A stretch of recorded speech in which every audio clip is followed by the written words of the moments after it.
The birth of Zuba. On a stormy night in the small African village of Etanda, the air was thick with anticipation. The cries of Deka, a young woman in labor, echoed through the mud brick walls of their humble home. Outside, thunder rumbled and lightning lit up the dark sky as rain poured relentlessly. The villagers believed that children born during storms were touched by the gods, destined for greatness or tragedy. Inside the dimly lit room, Nuru, Deka's husband, held her hand tightly, whispering words of encouragement. "You are strong, my love. The gods will bless this child," he said, his voice trembling with both fear and hope. The village midwife, Mama Sefiu, moved swiftly, her experienced hands guiding the process. After hours of labor, a piercing cry announced the arrival of the baby. But as Mama Sefiu lifted the newborn into the air, her hands froze, and her face turned pale. "By the gods," she whispered, staring at the child. "What is it?" Nuru asked, his voice shaking. Mama Sefiu hesitated before speaking. Your child has both male and female organs." Silence filled the room, broken only by the sound of the rain. Deka's heart sank as she struggled to sit up. "What does it mean? Is my child cursed?" "No," Mama Sefiu said firmly, her voice low. "This is rare, a mystery of the gods. But you must keep this a secret. If the elders find out, they may see this child as an omen and demand sacrifices." Nuru's hands trembled as he took the child from Mama Sefiu. "What should we do?" he asked desperately. The next day, the couple visited Naya, the village healer, for guidance. Naya, a wise old woman known for her deep connection to the spiritual world, listened carefully as they explained the situation. "This child is neither cursed nor blessed," Naya said after a long pause. "Zuba, as you have named them, is unique. Let them grow as they are and choose their own path when the time comes. But remember, secrets carry weight. You must guard this truth, for not all will understand."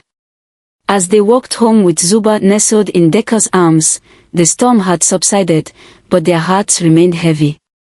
They knew the journey ahead would be full of challenges. Every knock on the door, every curious glance from a neighbor, filled them with dread. Yet, as they looked down at their baby's peaceful face, a small glimmer of hope warmed their hearts. Zuba was here for a reason, and no matter what, they vowed to protect their child at all costs. The storm may have passed, but the real trial was just beginning. Childhood challenges. Zuba grew up as a lively and curious child, always eager to explore the world around them. From chasing grasshoppers in the tall savanna grass to playing hide-and-seek with the other children of Etanda, Zuba radiated a joy that warmed the hearts of all who knew them. The villagers saw Zuba as a bright and energetic spirit, full of potential, and never suspected the secret that Deka and Nuru guarded so carefully. As the years passed, Zuba began to notice subtle differences between themselves and the other children. When they played games, Zuba felt unsure of which group to join, the boys wrestling under the acacia trees or the girls braiding each other's hair in the shade. At times, Zuba's heart ached with confusion, but the love of their parents kept them feeling safe. One fateful afternoon, everything changed. Zuba was playing a game of chase with their best friend, Tono. While climbing a tree, Zuba slipped and fell into a shallow stream. Soaking wet, Zuba scrambled out, but their loose wrapper had shifted, revealing a glimpse of what lay beneath. Tono froze, his eyes wide with shock. "Zuba," he whispered, his voice trembling. What is that?" Embarrassed and scared, Zuba quickly adjusted their clothing and tried to laugh it off. "Nothing. It's nothing," Zuba stammered. But Tono couldn't shake what he had seen. By the next morning, whispers had spread through the village like wildfire. Children giggled behind their hands, pointing at Zuba during games. Adults exchanged uneasy glances but said nothing directly to Deka or Nuru. The rumor reached the ears of the village elders, who grew suspicious and began asking questions. The elders summoned Nuru to a meeting. "There are unsettling rumors about your child," said Elder Kofi, his voice stern. "We must know the truth. Is Zuba different from the others?" Nuru's heart pounded. "Zuba is just a child," he replied carefully. "A child of this village, like any other." The elders exchanged doubtful looks but decided to monitor the situation closely. Meanwhile, at home, Deka and Nuru struggled to shield Zuba from the rising tension.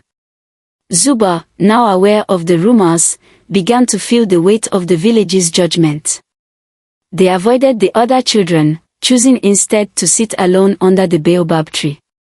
"Mama," Zuba asked one evening, their voice barely above a whisper, "why do they treat me like I'm different? Am I not like them?" Deka's heart ached as she held her child close. "You are special, Zuba," she said softly. "The gods made you this way for a reason. Do not let their ignorance dim your light." But Zuba's questions only grew. "If I'm special, then why do I feel like I don't belong anywhere? Am I a boy or a girl? What am I supposed to be?" Nuru joined them, placing a reassuring hand on Zuba's shoulder. "You are Zuba. That is all that matters," he said. "Your heart is what defines you, not what others think." Though Zuba tried to believe their parents' words, the burden of their identity and the villagers' judgment weighed heavily. They began to wonder if there was a place for someone like them in the world, or if their existence would always be shrouded in questions and secrets. The once carefree days of childhood were slowly slipping away, leaving Zuba on the edge of a journey they could never have imagined: the judgment of the elders. The whispers that had haunted Zuba's family for years finally reached a breaking point. The rumors about Zuba's differences had spread far beyond the children's games, stirring unease among the adults of the village. One morning, the elders, led by the stern and traditional Elder Kofi, summoned Deka and Nuru to the meeting hut. The gathering was tense. The circular room was filled with the heavy smell of burning incense, and the air was thick with judgment. The elders sat in a semicircle, their eyes fixed on Zuba's parents, who knelt before them. "Deka, Nuru," Elder Kofi began, his voice steady and commanding. "The gods have blessed this village with many children, but there are troubling whispers about yours. Tell us the truth. Is your child, as they say, different?" Deka hesitated, clutching Nuru's hand tightly. Nuru took a deep breath, his voice trembling. "Yes," he admitted. "Zuba was born unique. But they are our child, a child of this village, no less worthy of love and respect." The room erupted into murmurs. Some elders shook their heads in disapproval, while others looked thoughtful. Elder Yema, the oldest and wisest among them, raised her hand, silencing the room. "This is no ordinary matter," she said, her voice soft but firm. "A child born with both male and female essence is rare. It could be a sign of the gods' blessings, or their discontent. We must tread carefully." Elder Kofi frowned. "What if this child brings misfortune to the village? We cannot ignore the traditions. The gods may demand a sacrifice to restore balance." At those words, Deka's eyes filled with tears. She knelt forward, her voice breaking. "Please, I beg you, do not harm my child. Zuba has done nothing wrong. They are innocent, full of kindness and love. If you must blame someone, blame us, but spare them." As the elders debated, Zuba, who had been hiding just outside the hut, overheard everything. Their heart pounded with fear and anger. They could not stay silent any longer. Gathering all their courage, Zuba stepped into the room. The elders turned, shocked to see the child standing tall despite the fear in their eyes. "I am Zuba," they said, their voice steady but full of emotion. "I have heard what you said about me. You speak of curses and blessings, of traditions and sacrifices, but you do not see me. I am not a curse. I am not a mistake. I am a person. I am Zuba. And I deserve to be treated with dignity. The elders stared in stunned silence as Zuba continued. If the gods made me this way, then they must have a reason. Judge me not by what you fear but by who I am and what I do for this village. Elder Yema nodded thoughtfully, her eyes gleaming with respect. You speak with great wisdom for one so young. Perhaps the gods have indeed sent you as a lesson to us all. Elder Kofi, still skeptical, folded his arms. Words are not enough. Let Zuba prove their worth. If they are truly meant to walk among us, let their actions show us their purpose. The elders agreed to give Zuba a chance to demonstrate their value to the community. The meeting ended, but the atmosphere remained heavy. As Zuba walked home with their parents, they felt both relief and determination. The road ahead would not be easy, but for the first time, they felt a spark of hope. They would prove to the village, and to themselves, that they were not a curse but a gift, worthy of acceptance and respect. The storm of judgment was far from over, but Zuba had taken the first brave step toward earning their place in the world. Zuba's journey of self-discovery. After the meeting with the elders, Zuba could feel the weight of the village's expectations pressing down on them. Though the elders had given them time to prove their worth, Zuba knew that staying in the village wouldn't be enough. They needed answers, not just for the elders but for themselves. With the blessing of their parents, Zuba packed a small bag and set out on a journey to neighboring villages, seeking wisdom and understanding. The journey was long and often lonely, but Zuba marveled at the diversity of the world beyond their village. Each place they visited brought new experiences and lessons. Yet, in every village, Zuba noticed how people looked at them with curiosity or suspicion. Their differences often drew whispers and questions, but Zuba pressed on, determined to find someone who could help them understand who they were. One day, Zuba arrived in a quiet village nestled near a great river. There, they met an elder named Kwame, a healer and storyteller known for his deep wisdom. Kwame welcomed Zuba warmly and listened patiently as they shared their story. You are like the river, Kwame said, gesturing to the flowing water beside them. It is neither still nor confined. It moves, shifts, and adapts, yet it remains a river. You, Zuba, are not bound by the limits others try to place on you. Embrace both parts of yourself, for together, they make you whole. Kwame's words struck a chord in Zuba's heart. For the first time, they began to see their differences not as a burden but as a unique gift. Kwame taught Zuba how to use their strengths, courage, resilience, and compassion to navigate a world that often feared what it didn't understand. While staying in Kwame's village, a great storm swept through the area, causing the river to overflow and threaten the homes of the villagers. Panic spread as the water began to rise, but Zuba, recalling Kwame's teachings, stepped forward to help. Organizing the villagers, Zuba showed them how to build barriers to redirect the floodwaters and protect their homes. Using their quick thinking and determination, Zuba led the effort, working tirelessly alongside others until the danger passed. When the storm subsided, the villagers celebrated Zuba as a hero. They marveled not at Zuba's differences but at their courage and leadership. The gratitude and respect Zuba received filled them with a newfound sense of pride. I see now that my differences are not a weakness, Zuba thought as they looked out at the calm river. They are my strength. They make me who I am. With Kwame's blessing, Zuba continued their journey, eager to return to their village, not as the subject of whispers and judgment, but as someone who had embraced their true self. The road home was long, but Zuba walked with confidence, ready to face whatever awaited them with courage and strength. Returning as a hero. The journey back to Etanda was bittersweet for Zuba. They had traveled far, learned much, and embraced their true self, but doubts lingered in their heart. Would the village truly see them for who they were, or would they still be judged? Zuba's thoughts were interrupted by the sight of familiar fields and homes. They were finally home. News of Zuba's heroic deeds had already reached the village before their arrival. The villagers gathered at the entrance to welcome them, their cheers filling the air. Children ran to meet Zuba, their laughter bright and carefree. Even the elders, who had once questioned Zuba's existence, stood with expressions of cautious respect.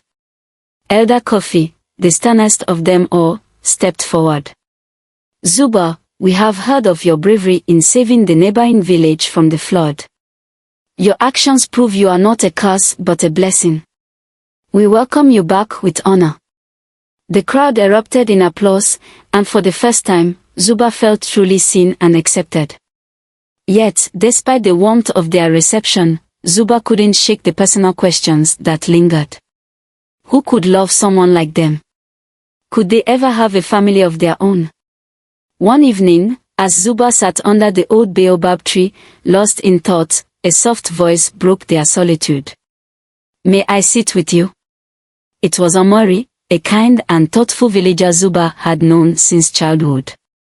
Zuba smiled and nodded, and Omori settled beside them. I've always admired you, Zuba, Omori began, their voice steady yet filled with emotion. You face so much, yet you carry yourself with courage and grace. I think the way you are, your spirit, your heart, it's beautiful. Zuba's heart raced.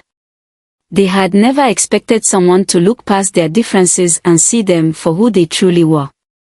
Omori, Zuba whispered, I don't know if I can give you what you deserve. I don't even know what my future holds.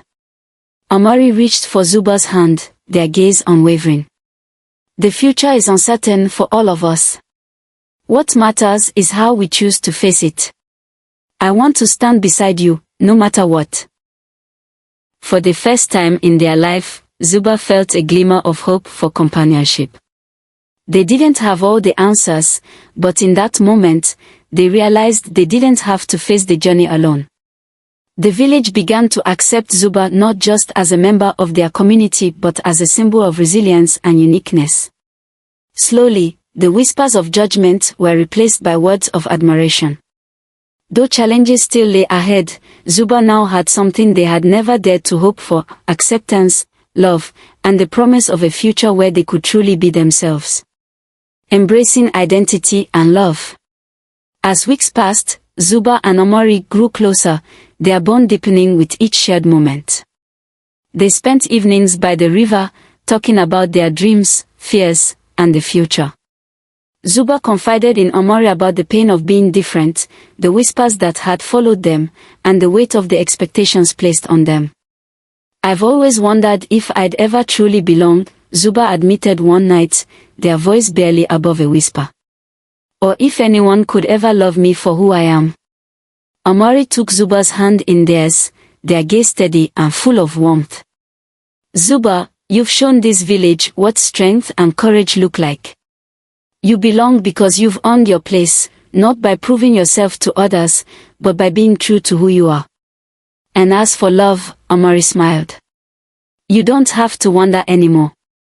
Encouraged by Omori's unwavering support, Zuba decided it was time to take the next step in their journey. They approached Naya, the village healer, seeking guidance. I want to honor both sides of who I am, Zuba said. Not to hide, but to embrace the balance within me.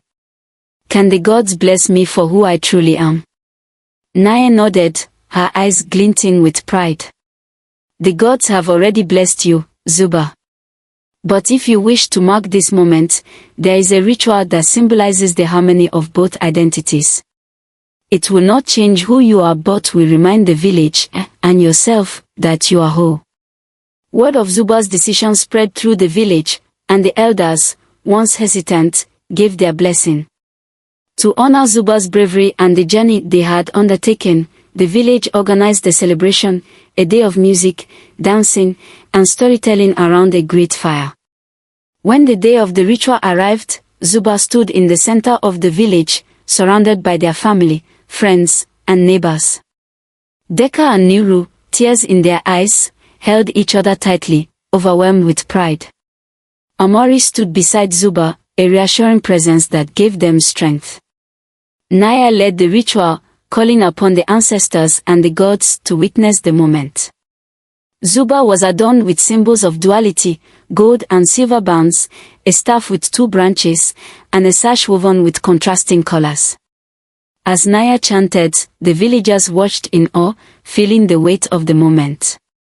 Zuba, Naya said, her voice carrying through the silence, you are a child of both strength and gentleness, of light and shadow. Today, you stand not as one or the other but as both, whole and complete. Let this be a reminder that there is beauty in balance and power in embracing who you are. As the ritual ended, the villagers erupted in cheers, surrounding Zuba with words of love and acceptance. For the first time, Zuba felt truly seen, not as a secret, not as a question, but as themselves. In the days that followed, Zuba stood tall, carrying their identity with pride. With Amori by their side and the village united in support, they knew the road ahead would still have challenges, but they were no longer walking it alone. Zuba had found acceptance, love, and purpose, and with that, they had found peace. The celebration ended, but the spirit of the day remained, a reminder to the villagers that differences are not to be feared but embraced. Zuba's story became a legend in Itonda, a tale of courage, love, and the beauty of living as your true self. As the years went on, Zuba's story became the cornerstone of Itonda's teachings to the next generation. Parents spoke of Zuba's bravery, elders shared the lessons of acceptance, and children grew up in a village that had learned the value of embracing differences. Zuba, with Amori always at their side, took on a guiding role within the community. They became a mentor to young villagers who struggled with their own insecurities and challenges. Zuba's experience taught them how to listen, how to guide, and how to inspire others to find their strength. One evening, as Zuba and Amori sat together beneath the old baobab tree, Amori turned to Zuba and said, "You've changed this village, Zuba. Your courage has shown everyone what it means to embrace what makes us unique." Zuba smiled, their heart full of gratitude. "It wasn't just me," they said, squeezing Amori's hand. "It was all of us, the people who believed, who stood beside me, who gave me the chance to prove that I could be more than a whisper." Their family expanded in time, not just with children but with the entire village becoming a network of support. Together, Zuba and Amori raised their children with the same values they had fought for: honesty, resilience, and love. These children carried forward the story of their parents' journey, passing it down as a legend to inspire future generations. In the twilight of their lives, Zuba and Amori were honored by the village with a grand celebration. Elders spoke of how Zuba's journey had transformed the community and how their strength had reshaped the village's understanding of identity and humanity. Zuba, humbled but proud, stood once again in the center of the village, surrounded by those who had grown to love and respect them. "I once feared who I was," Zuba told the gathering. "But through love, courage, and the support of my family and my community, I've learned that we are all greater than the labels the world gives us. We are our hearts, our actions, and the love we give to others." The village erupted in applause and cheers, celebrating not only Zuba but the values they had instilled in everyone. As the sun set that evening, Zuba and Amori sat together, watching the golden light fade into the horizon. The journey had not been easy, but it had been worth it. Zuba had not only found acceptance in the world but had built a legacy of love, bravery, and inclusion that would ripple through time. They were no longer just Zuba, the child born different, they were Zuba, the symbol of a united village and the hero of a story that would never be forgotten. And with that, they leaned into each other, their hearts at peace, as the village sang songs of celebration deep into the night, the melody carrying their legacy far beyond the village of Itonda.